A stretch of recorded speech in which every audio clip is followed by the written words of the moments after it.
রাসলীলা হচ্ছে আজকে আমাদের আস্বাদনের বিষয়। আজ আমাদের প্রতিপাদ্য বিষয় হলো রাস। তার আগে আমি বলে দেব রাস কথাটির অর্থ কি। রাসকে বর্ণনা করেছিল আর রাস কে শ্রবণ করেছিল। এই কথাগুলি যদি আমরা না জানি তাহলে রাসলীলা শ্রবণ করা আমাদের বৃথা। আমরা তো বুঝতেই পারবো না রাসলীলা কার জন্য হলো, কে শ্রবণ করলো, এগুলো প্রথমে আমাদের জানতে হবে। সর্বপ্রথমে বলি রাস হলো তিন প্রকার। রয়ে আঁকা কালীবস্য রাস মানে রাশি রাশি মানে অনেক অনেক। আর রয়ে আঁকা মূর্ধন্যস্য রাস মানে হলো ঘোড়ার লাগা, ঘোড়ার রাস। আর আজকে যেটা আমাদের আস্বাদনের বিষয় সেটা হলো রয়ে আঁকা দন্তস্য। রয়ে আছে জীবাত্মা আর দন্তস্যতে আছে পরমাত্মা। যখন জীবাত্মা এবং পরমাত্মার মিলন ঘটবে, যখন রাধা কৃষ্ণের মিলন ঘটবে, তখন সেটি হলো রাস। কিন্তু দেখুন মাগো, র হলো জীবাত্মা, দন্তস্য হলো পরমাত্মা, তার মাঝে রয়েছে একটা আকার। এই আকারটির জন্য তারা কিন্তু মিলিত হতে পারছে, মানে যখন রাস থেকে রসে পরিণত হবে তখন তারা মিলিত হবে।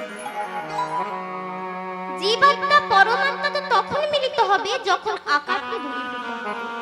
এখানে ভগবান আমাদের শিক্ষা দিতে চাইলে যে আকারটি রয়েছে, তোমরা তখনই জীবাত্মা পরমাত্মার সাথে মিলিত হতে পারবে। কখন না, যখন তোমরা এই সংসারী ভব সংসারের মায়াকে ত্যাগ করতে পারবে। আকারটি হলো এই মায়া। এই মায়াকে আমরা যতক্ষণ না ত্যাগ করতে পারবো ততক্ষণ আমরা রাধা কৃষ্ণের যুগল চরণ পাবো না, আর রাধা কৃষ্ণ মিলিত হতে পারবো না। এটি তো গেল মাগো যে রাস কোন, আমাদের আস্বাদনের বিষয় কোনটা, এটা তো গেল। তাহলে আমাদের এবারে জানতে হবে কি না, রাস কেন হয়েছিল। রাসটি কেন হয়েছিল জানেন মায়েরা? রাসটা হচ্ছে ওই যে বৃন্দাবনের ব্রজগোপীরা ছিল না, ওই ব্রজগোপীরা চেয়েছিল তার ওই যে গোবিন্দকে নিজের পতি রূপে পাবে। তা মাগো, গোবিন্দ তো ছলনাময়ী, সে কি আর এত সহজে প্রতিরূপে ধরা দিতে পারে? এখানে একটা কথা বলি, এত সব ছিল, এত সব তো দেব দেবতা ছিল, কিন্তু সব শেষে গোবিন্দকেই কেন প্রতিরূপে পেতে চাইল? এখানে একটা কথা বলি, রামকৃষ্ণ পরমহংসদেব যখন ছোট ছিল না মাগো, তখন একদিন তার বাবার সাথে একটা ভোজ বাড়িতে গিয়েছিল। সেখানে খাওয়ার শেষে সকলকে একটা করে আম দেওয়া হয়েছিল। সাধারণত রামকৃষ্ণকেও দেওয়া হয়েছে, রামকৃষ্ণ খেয়েছে। গ্রীষ্মকালের আম কত মিষ্টি মাগো, তাই যেই না খেয়েছে বলছে, বাহ এ তো দেখি খুব মিষ্টি। ও বাবা আমি না ওই আরেকটা আম নিতে চাই। বলছে আম নিবি খোকা? হ্যাঁ গো, আমি না আরেকটা আম নিবি। বেশ, ও দাদা শুনুন তো, এই আমার খোকাটিকে দেখতে পাচ্ছে না, এই খোকাটির এই আমটি বড্ড পছন্দ হয়েছে, একে ওই আটিখানি দেবেন তো, তার ওই আটিখানিটি খুব পছন্দ। একবার দিন। না না, ওই আটিখানি দেওয়া যাবে না, ওপর থেকে নির্দেশ দেওয়া আছে ছোটদের একটার বেশি দেওয়া যাবে না। আর আমি তো মালিক নই, আমি তো এখানে বিতরণ করতে এসেছি, তাহলে আমি তাদের কথা অমান্য করে দেব কেন? তা মাগো দেখুন রামকৃষ্ণ পরমহংসদেবের বাবার শিক্ষাটা কেমন। বলছে, বাবা তোর আমটি বড্ড পছন্দ হয়েছে না খোকা? হ্যাঁ গো বাবা, আমার না ওই আমটি খুব পছন্দ হয়েছে জানো। শোন খোকা, তোর যখন এই আমটি খুব পছন্দ হয়েছে, এই আমের আটিটি দেখতে পাচ্ছিস না, আমাকে যে আটিটি দিয়েছে, এই আটিটি নিয়ে তুই বাড়িতে যা। তাই মাগো তার বাবার কথা মতো সেই আটিটি নিয়ে গিয়েছে, বাড়ির সামনে একটা গর্ত খুঁড়ে দিয়েছে। বলছে, নে খোকা, এখানে এই আটিটিকে পুঁতে দে, সময় মতো জল দিবি, সেবা করবে, তার যেন শান্তি না থাকে রে খোকা। না গো বাবা, তুমি যা বলেছ আমি তাই করব। বেশ। তাই কি হয়েছে গো, বাবার কথা মতো সে যে আটিটি ছিল, এই আটিটি পুঁতে রোজ জল দেয়, সেবা করে। এদিকে রামকৃষ্ণ বড় হতে থাকে আর গাছটিও বড় হতে থাকে। যখন গাছটি বড় হতে থাকছে আর রামকৃষ্ণ বড় হতে থাকছে, রামকৃষ্ণর যখন 14 বছর বয়স হলো না বাবু, তখন সেই আম গাছটি বিশাল আম গাছে পরিণত হলো। সেই আম গাছে কত আম ধরল। তখন আর রামকৃষ্ণকে বলতে যেতে হয় না কারোর বাড়ি বাড়ি, বা কাউকে খুঁজতে হয় না যে ওগো আমাকে একটা আম দেবে, আমার না আম খুব পছন্দ। এখন তো তার বাড়িতেই আম গাছ, তাকে কেন খুঁজতে যেতে হবে, সেই তো মালিক। একদিন কি হয়েছে দেখে, তার বাড়িতে আম ধরেছে, আমগুলো পেকে গিয়েছে। তাই রুটিতে আম চলে, ভাতেও আম চলে, দুপুরেও আম চলে, রাতেও আম চলে, আবার মুড়িতেও আম চলে। সারাদিন আম আম আম, শুধু আমিই খাই। একদিন কি হয়েছে, একদিন সে ছোট্ট রামকৃষ্ণ গাছের উপরে বসে আছে। তখন তার বাবা কোন দিক থেকে শুনছে, ও রামকৃষ্ণ কোথায় আছিস রে? দেখতে পাচ্ছি না তো খোকা। এই যে বাবা, এইখানে আমি। ও আম খাচ্ছিস খোকা? হ্যাঁ হ্যাঁ রে, এখন আমের অভাব আছে? না গো, এখন গাছটাই তো আমার কাছে, আমের অভাব থাকবে কোথা থেকে বলো? তা হ্যাঁ গো মা, রামকৃষ্ণর আর আমের অভাব থাকলো না। কেন কেন থাকলো না? না তার বাড়িতেই তো এখন আম গাছ, তার কি আর আমের অভাব হবে? তেমনই যদি গোবিন্দকে আমরা নিজের করে পেতে পারি, গোবিন্দকে যদি আমরা পতি বা বৎস যে কোনো রূপে আপনারা ভালোবাসুন, সে রূপে যদি আমরা পেয়ে যেতে পারি, তাহলে কি গোবিন্দকে কোনোদিনও বলতে হবে যে গোবিন্দ তুমি আমাকে এটা দাও ওটা দাও, আমার ছেলে চাকরি করে দাও, আমার মেয়ের ভালো ঘরে বিয়ে দাও? সে তো এমনি দেবে। তার কাছে গিয়ে কোনোদিনও চাইতে হবে না যে প্রভু গো আমাকে এটা দাও। সে তো জগৎ স্বামী, অন্তর্যামী, তার কাছে কোনোদিনও চাইবার প্রয়োজন পড়ে না। তাই তারা দেখবেন মা গো, আমরা কথাই বলি কৃষ্ণ যত না চতুর, তার থেকে চতুরের শিরোমণি হচ্ছে তার ভক্তরা। গোপীরা তো তার ভক্ত, তাহলে তারা চতুর হবে না তো আর কারা হবে গো? তাই গোপীরা তার জন্য তাকে পতি রূপে পেতে চেয়েছে। এটা গেল একটা কথা। এবারে রাজতত্ত্ব শ্রবণ করলো কি আর করালো এই কথাটা। একদিন হর পার্বতী কৈলাস পর্বতে এক আসনে বসে আছে। এমন সময় পার্বতী ভোলাদেবকে এসে বলছে, স্বামী ও স্বামী। কি হলো পার্বতী, আমাকে এমন করে ডাকছো কেন? বলছে, স্বামী আমি তো জানি যে আপনি নাকি অতি গোপনীয় তত্ত্ব কথা জানেন। সেই তত্ত্ব কথা কিনা আমরা জানি না, আমি জানি না। তাহলে বলুন স্বামী, আপনার আর আমার মধ্যে কি কিছু গোপন কথা থাকা উচিত? যেহেতু আপনি আমার স্বামী হন আর আমি তো আপনার স্ত্রী হই, তাহলে স্বামী স্ত্রীর মধ্যে তো কোনো গোপন কথা থাকা উচিত নয়। তাহলে বলি কি স্বামী, আমি আমি বলছিলাম কি আপনি আমাকে ওই গোপন তত্ত্ব কথাটি শ্রবণ করাবেন? ও পার্বতী, তুমি শ্রবণ করতে চাও? হ্যাঁ গো স্বামী, আমি আমি আপনার ওই গোপনীয় তত্ত্ব কথা শ্রবণ করতে চাই। বেশ, তোমার যখন ইচ্ছা আমি তোমাকে অবশ্যই শ্রবণ করাবো পার্বতী। কিন্তু এসো এসো পার্বতী, এটা তো অতি গোপনীয় তত্ত্ব কথা, কেউ যদি শুনে ফেলে। তাই আমার কাছে এসে বসো, কোলে এসে বসো। তখন আজ পার্বতী মনে মনে চিন্তা করলেন, আজ স্বামীর আমার হলোটা কি? সূর্যটি উঠল কোন দিকে? যে স্বামী কিনা আমার দিকে ভালো করে চোখ মেলে তাকায় না পর্যন্ত, আজ সেই স্বামী কিনা আমাকে বলছে এসো আমার কোলে এসে সেই রাজতত্ত্ব শ্রবণ করো, গোপনীয় তত্ত্ব কথা শ্রবণ করো। যখন বলেছে এ সুযোগ তো বারবার পাবো না, যাই যাই, স্বামী যখন ডেকেছে স্বামীর কথাতেই যায়। তাই আজ বলছে, শোনো পার্বতী, আমি তোমাকে শ্রবণ করাচ্ছি। তুমি আমার কোলে বসো। আর স্বামী, আমার যদি শুতে ইচ্ছা, এই যে আমার কোলে মাথাটি রেখো। বেশ। তা বলছে, শোনো, তুমি আমার কোলে মাথাটি তো রাখবে, কিন্তু তুমি যে শুনছো তার প্রমাণ তোমাকে দিতে হবে। আমি যখন তোমাকে শ্রবণ করাবো তুমি হুম বা হ্যাঁ দিও।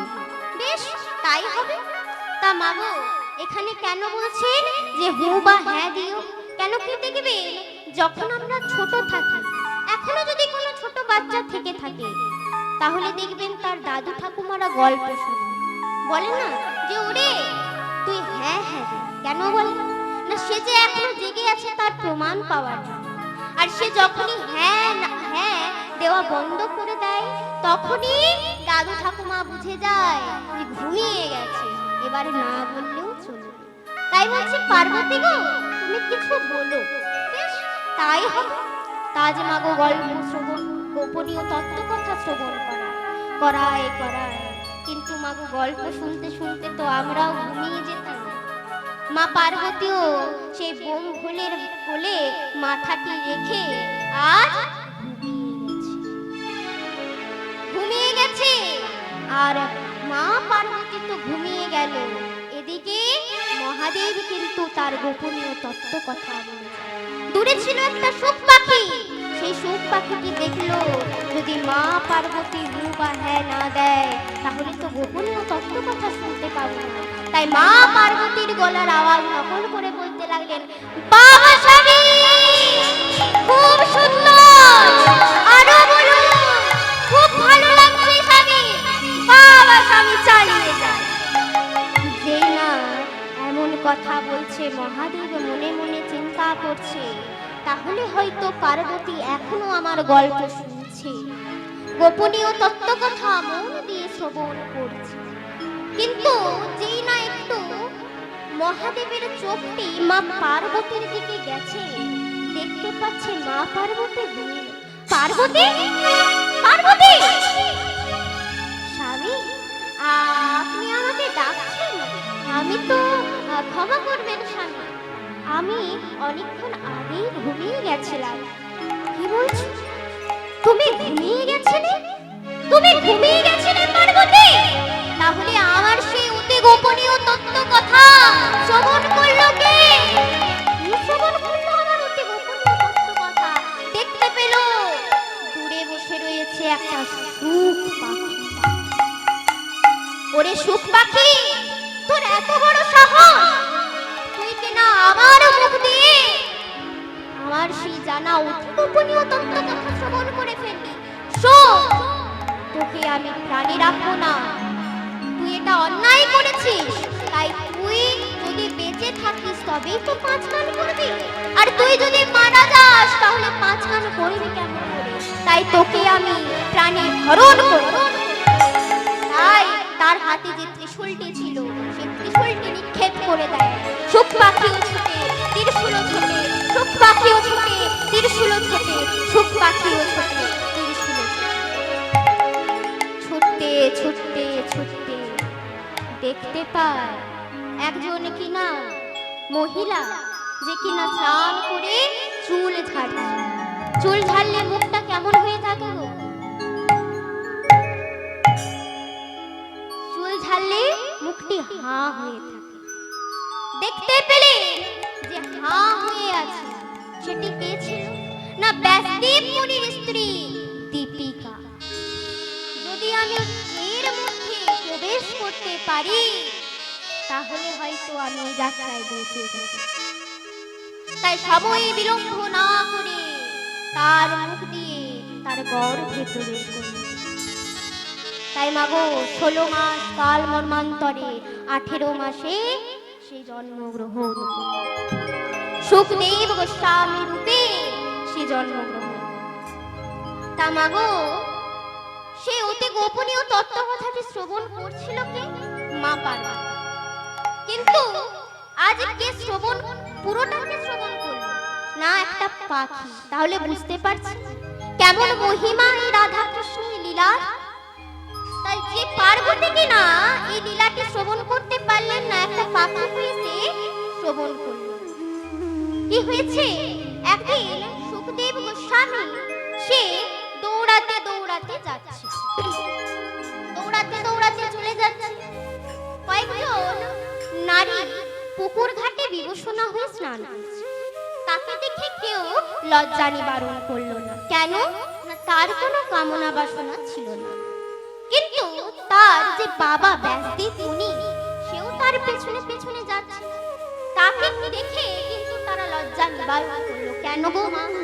না, তার কামনা বাসনা ছিল। যাই হোক, আজ শ্রবণ করাবার লোক কিন্তু আমরা পেয়ে গেলাম, কিন্তু শ্রবণ করবে কে? আমি যদি আজ একা কীর্তন করি, আপনারা যদি না শ্রবণ করেন, তাহলে আমার কি ভালো লাগবে? আমার মনে হবে আমি কীর্তন করি? নিশ্চয়ই মনে হবে না। তেমনি যদি আজ সুখদেব গোস্বামী একাই বলতে থাকে, কেউ যদি না শ্রবণ করে, তাহলে তার কি ভালো লাগবে? যে গোপন তত্ত্ব কথা সে জানে, সে কথা কাউকে বলতে নিশ্চয়ই ভালো লাগবে। তাই শ্রবণ করবার জন্য তো একজনকে চায়, তাহলে কি হবে? তার কি হবে না, দেখুন একদিন সিংহী মুনি এক বনে বসে বসে ধ্যান করছিলেন। একদিন সিংহী মুনি বসে বসে ধ্যান করছিলেন, আর সেখানে পরীক্ষিত রাজা যায় মৃগয়া করতে। মৃগয়া করতে যায়, মৃগয়া মানে শিকার করতে যায়। সেখানে সে শিকার করতে যায়, আর শিকার করতে যে তার খুব জল তেষ্টা পায়, তার খুব জল তেষ্টা পায়। তাই দেখতে পেল ওখানে একজন কে যেন বসে আছে, তাই তার কাছে গিয়ে বলছে, আমাকে দয়া করে একটু জল দিবে? একবারের কথাই কানে গেল, আমাকে একবার জল দিবে, খুব জল তেষ্টা পেয়েছে। যখন এবারেও কানে কথা গেল না, এ কে যে কিনা আমাকে এক ফোঁটা জল দিল না, যে সাধুকে কিনা জল দেওয়ার জন্য সবাই উঠে পড়ে যায়, লেগে যায়, ব্যস্ত হয়ে যায়, সেই সাধুকে কিনা জল দিল না, তার এত বড় ক্ষমতা। দূরে ছিল একটা সাপ, মৃত সর্প, সেই মৃত সর্পকে তার গলায় ঝুলিয়ে দিয়ে সেখান থেকে চলে যায়। আর যখন সেখান থেকে চলে যায়, তার পুত্র সেখানে এসে সিংহী মুনি এসে বলছে, এ কে করলো আমার বাবার এমন অবস্থা? কার এত বড় সাহস যে আমার বাবার গলায় মৃত সর্প ঝুলিয়েছে? কার এত বড় সাহস হতে পারে? তাই তার কাছে ছিল গঙ্গা জল। সে রাগের মধ্যে সে গঙ্গা জলটি হস্তে নিয়ে বলছে, যে এমন কাজ করেছে তার 7 দিনের মধ্যে দক্ষধ্বংসে মৃত্যু হবে, মৃত্যু হবে, মৃত্যু হবে। অভিশাপ দিয়ে দিল, দক্ষধ্বংসনে মৃত্যু হবে, এটা অভিশাপ দিয়ে দিল। কিন্তু মাগো, আমরা কি একটু ভেবে দেখেছি? আমাদেরও কিন্তু 7 দিনের মধ্যেই মরতে হবে। এখানে আমরা যতজন এসেছি, কিংবা অনেকে আসতে পারেনি হয়তো, এই যে যতজন দেখছেন, সবারই কিন্তু 7 দিনের মধ্যেই মৃত্যু হবে। হয়তো এখানে অনেকেরই রাগ হতে পারে, মাগো আমরা এখানে তোমার গান শুনতে এলাম, আর তুমি অভিশাপ দিয়ে দিলে যে 7 দিনের মধ্যে আমরা মারা যাব। না গো, অভিশাপ দিচ্ছি না। এখানে দেখুন, ভালো করে যদি আমরা বুঝতে পারি, তাহলে আমাদের বার কটা? 7টা। রইবি যদি সামনে চল, সামনে গেলে তোর মঙ্গল হবে, মঙ্গল হলে তোর বুদ্ধি বাড়বে, আর বুদ্ধি বাড়লে তোর টাকা পয়সা আসবে, আর সেই টাকা পয়সা এলে তোর সুখ হবে, আর সেই সুখে যদি তুই গোবিন্দকে ভুলে যাস, রাহু তোরে গ্রাস করবে। রইবি যদি সামনে চল, অর্থাৎ রইবি যদি রবিবার, সামনে চল মানে সোমবার, সামনে গেলে তোর মঙ্গল হবে মানে মঙ্গলবার, মঙ্গল হলে তোর বুদ্ধি বাড়বে অর্থাৎ বুধবার, আর বুদ্ধি বাড়লে তোর টাকা পয়সা আসবে মানে বৃহস্পতিবার, আর টাকা পয়সা এলে তোর সুখ হবে মানে শুক্রবার, আর সেই সুখে যদি তুই গোবিন্দকে ভুলে যাস, রাহু তোরে গ্রাস করবে মানে শনিবার। আমাদের বারটা তো 7টি, এই 7টি বারের মধ্যেই আমরা এসেছি, আর আর এই 7টি বাড়ির মধ্যেই কিন্তু আমাদের চলে যেতে হবে। আমি অভিশাপ দিচ্ছি। তা কি হয়েছে দেখুন, বলছে তার চক্ষু দংশনে নাকি 7 দিনের মধ্যে মৃত্যু হবে। তাই শ্রমিক মুনি বলছেন, ওরে খোকা, এমন করিস নি রে, যা যা, অন্তত তুই তাকে বলে তো আয় যে তুই তাকে এমন অভিশাপ দিয়ে ফেলেছিস। বেশ, তাই হবে, তাই হবে, আমি তাহলে তাকে বলে আসবো। তাই যেই না তার কাছে বলতে গিয়েছে, আজ পরীক্ষিত রাজা যেই না শুনেছে তার 7 দিনের মধ্যে দক্ষ দংশনে মৃত্যু হবে, সে উদ্দণ্ড নৃত্য শুরু করে। যেই না নৃত্য শুরু করেছে, বলছে কি তুমি তোমার মৃত্যুর খবর শুনে নাচছো যে বড়? নাচবো না? কতজনের এমন ভাগ্য হয় গো যে আমরা এই ভব সংসারে এসেছি সেটা তো আমরা জানি, কিন্তু কবে আমরা এই ভব সংসার ছেড়ে চলে যেতে পারবো এটা কি কারো ভাগ্য হয় জানার? আমি তো জানতে পেরেছি, কিন্তু বলে দাও, আমি তো এই জন্মে অনেক পাপ করেছি গো, আমি তো অনেক পাপ করেছি, বলে দাও আমি কি করলে এই পাপের প্রায়শ্চিত্ত হতে পারে? বলে দাও আমি কি করলে এই পাপ থেকে আমি মুক্তি পেতে পারি? পাপ থেকে মুক্তি? শোনো শোনো, ওই যে হরিকা পেড় বলে একটা ঘাট রয়েছে, সেই ঘাটে চলে যাও, সেখানে দেখতে পাবে আজও সুখদেব গোস্বামী কিনা হরিকথা ভগবত কথা আস্বাদন করে। যদি তুমি তোমার মরণের আগে এই সব কথা শুনে যেতে পারো তাহলে তুমি তোমার পাপ থেকে নিশ্চিত হতে পারবে, পাপ থেকে তুমি দূরীভূত হতে পারবে। বেশ, তাহলে আমি তাই করব। তাহলে কি গো মায়েরা, আমরা বুঝতে পারলাম যে কে শ্রবণ করলো? না পরীক্ষিত রাজা। আর শ্রবণ করালো কে? না সুখদেব গোস্বামী। হ্যাঁ গো মা, আপনাদের কি ঘুম পাচ্ছে? কোনো এনার্জি দেখতে পাচ্ছেন না আপনাদের মধ্যে? তো যদি ঘুম পাচ্ছে বলতে পারেন, আমার কাছে ঘুম তাড়ানোর ওষুধ আছে, দেব নাকি ভালো ওষুধ, খারাপ ওষুধ নয়। কি গো একটু বলুন, তবে তো দিতে পারবো ওষুধটা, নয়তো তো আমি তো দিতেই পারবো না ওষুধটা। লাগছে নাকি? প্রেমানন্দিনী তাই গৌর হরি বল, দেখি লাগছে। চলুন তাহলে একটা ওষুধ দিয়ে দিই, কাজ করবে। আজ কি সবাই ঘুমের ছুটি, চোখের পাতা খোলা রাখবো, হরি নামে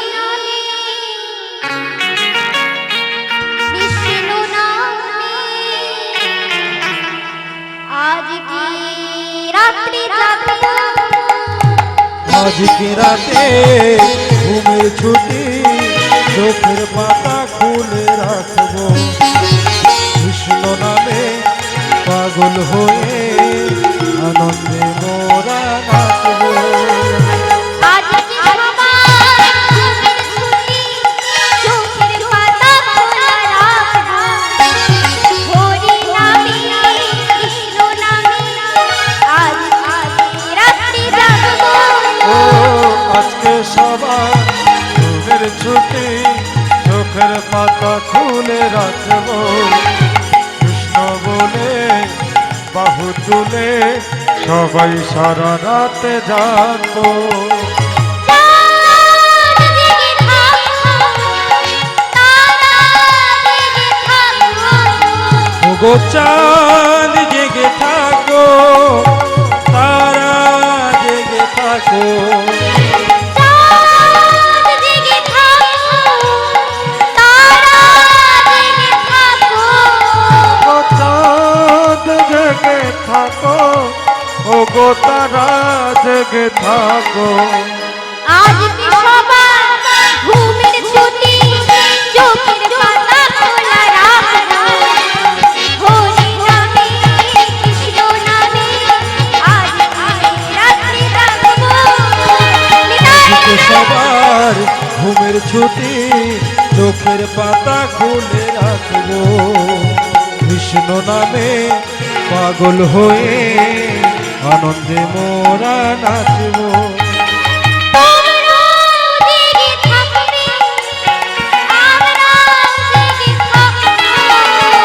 তোমরাও জেগে থাকবে, থাকবে, আমরাও জেগে থাকবো। তোমরাও জেগে থাকবে, আমরাও জেগে থাকবো। ও তোমরা জেগে থাকো, আমরা জেগে থাকবো। আজকে সবার ঘুমের ছুটি, চোখের পাতা খোলা রাখবো। হরি নামে, কৃষ্ণ নামে, আজকে রাত্রি জাগবো। আজকে সবার ঘুমের ছুটি, চোখের পাতা খুলে রাখবো। কৃষ্ণ নামে পাগল হয়ে আনন্দে মোরা নাচবো। আজকে সবার ঘুমের ছুটি, চোখের পাতা খোলা রাখবো। হরি নামে, কৃষ্ণ নামে, আজকে রাত্রি জাগবো। ও আজকে সবার ঘুমের ছুটি, চোখের পাতা খুলে রাখবো। কৃষ্ণ বলে বাহু তুলে সবাই সারা রাত জাগবো। কৃষ্ণ বলে বাহু তুলে আমরা সবাই জাগবো।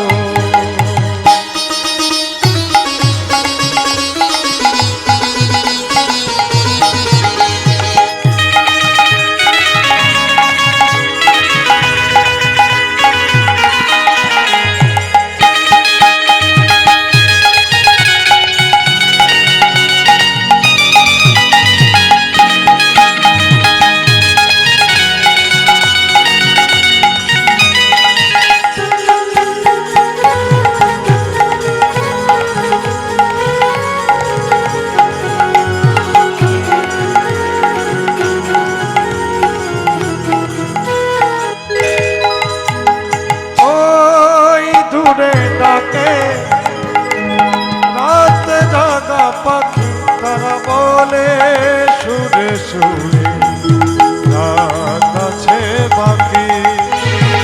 ওই দূরে ডাকে রাত জাগা পাখি, তারা বলে সুরে সুরে রাত আছে বাকি। আজ নিঝুম রাতের এই পৃথিবীতে, নিঝুম রাতের এই পৃথিবীতে সবাই মিলে রাত জাগবো।